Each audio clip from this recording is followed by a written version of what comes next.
Salut, c'est Aki du site videotest.com. Aujourd'hui, le test du booster Noriburst de chez Superior 14. Au niveau des promesses, donc, on parle de stimulants extrêmes, d'activateurs du niveau de la force, de l'énergie et de la congestion. Eh bien, nous avons voulu vérifier cela.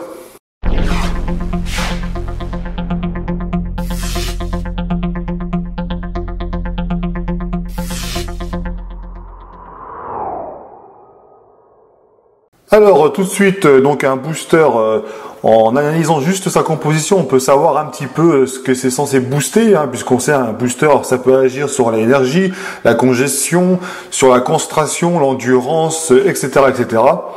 Alors là, sur 9 grammes de poudre, nous sommes à presque 4 grammes de glucides. Alors le Carboblast, ce qu'ils appellent, c'est un mélange de maltodextrine, dextrose, fructose. Bon, a priori, on aurait plus de maltodextrine qu'autre chose. Donc ça ne laisse pas beaucoup de choses pour le reste, à savoir que vous avez le complexe Noriburst mélange. Alors il se décompose en différentes parties. Vous avez donc le Noriburst Argimax, donc comme son nom l'indique, c'est à base d'arginine. Donc il y a différents types d'arginine, ça agirait sur la congestion. Alors il n'y a pas vraiment d'effet sur la prise de muscle, mais en tout cas ça peut jouer un petit rôle sur le côté mental.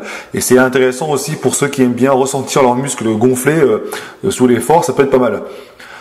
La matrice de protection de l'oxygène maximal, donc composée de bêta-alanine, malate de citrulline et niacine. Donc ça va jouer un rôle sur l'endurance pour la bêta-alanine. Donc à savoir que vous allez pouvoir éviter l'apparition des sensations de brûlure.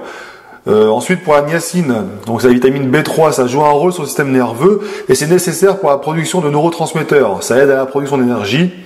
Et enfin la citrulline, donc ça permet de récupérer entre deux séries. Donc à savoir qu'une dose inférieure à 6 grammes par jour serait sans effet.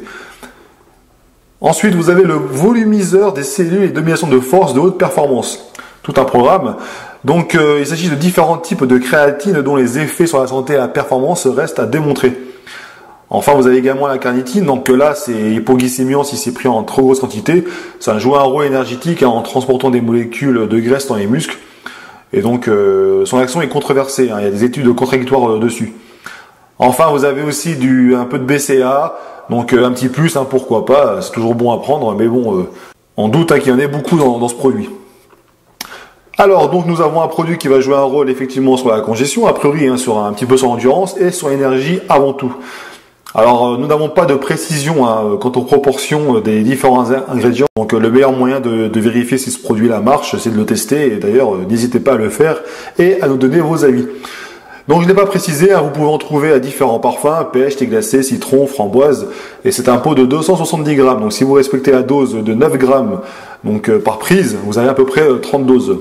Donc la marque conseille de mélanger une portion avec 4 à 6 décilitres d'eau froide et qu'il faut consommer ce produit, donc 30 minutes avant de commencer l'entraînement. Vous pouvez donc l'utiliser seulement au jour d'entraînement et vous pouvez ajouter 4 à 6 décilitres d'eau pour chaque portion. Alors pour ma part, ce que je fais, c'est que j'ai utilisé 3 fois, je crois, maximum par semaine sur les grosses séances. Donc voilà. Donc voilà, au niveau d'admissibilité, on voit qu'elle est correcte. Il y a quelques petits dépôts. Bon, ça c'est dû peut-être à la présence de créatine, etc. Mais rien d'extraordinaire. Donc l'admissibilité est plus que correcte. Au niveau de mon avis perso, alors le booster Noriburst, donc c'est un produit qui au début ça m'a pas provoqué un effet incroyable, mais on va dire que ça agit en douceur. En effet, on note l'absence de caféine et je suis particulièrement réactif à la caféine. Donc là, il y en a pas. De ce fait, j'ai ressenti donc un léger mieux au niveau endurance, énergie, mais je n'ai pas eu un coup de fouet extrême non plus. Donc après tout, certains préfèrent justement que ça agisse en douceur, mais que ça agisse quand même. À 2 doses, j'ai eu un peu plus de congestion, et puis j'ai pu faire des séances plus correctes que d'habitude. Donc au final, ce produit me permet tout de même de réaliser de meilleures séances. Mais bon, j'ai l'impression que les effets s'estompent assez vite. C'est-à-dire que je peux ressentir parfois un petit coup de barre avant même d'avoir fini la séance. Donc ça c'est à voir, ça m'a pas fait tout le temps, mais sur une vingtaine d'essais, on va dire que c'était peut-être la moitié. Mais après voilà, il y a peut-être d'autres facteurs limitants qui ont provoqué cet effet-là. Donc là encore une fois, c'est grâce à vous qu'on va pouvoir avoir un avis un peu plus précis sur la question. Donc plus vous donnez votre avis sur ce produit, et plus on pourra faire une moyenne de ce qui fonctionne ou pas. Alors les points forts de ce produit, tout d'abord nous avons donc la miscibilité et enfin l'absence de caféine, parce que la caféine on le sait ça fonctionne mais ça peut provoquer certains troubles. Au niveau des points faibles, Alors forcément, on n'a pas de détails sur les proportions des différents ingrédients utilisés. Et enfin, on a la présence de créatine qui est, en tout cas, peu justifiée selon les différentes recommandations.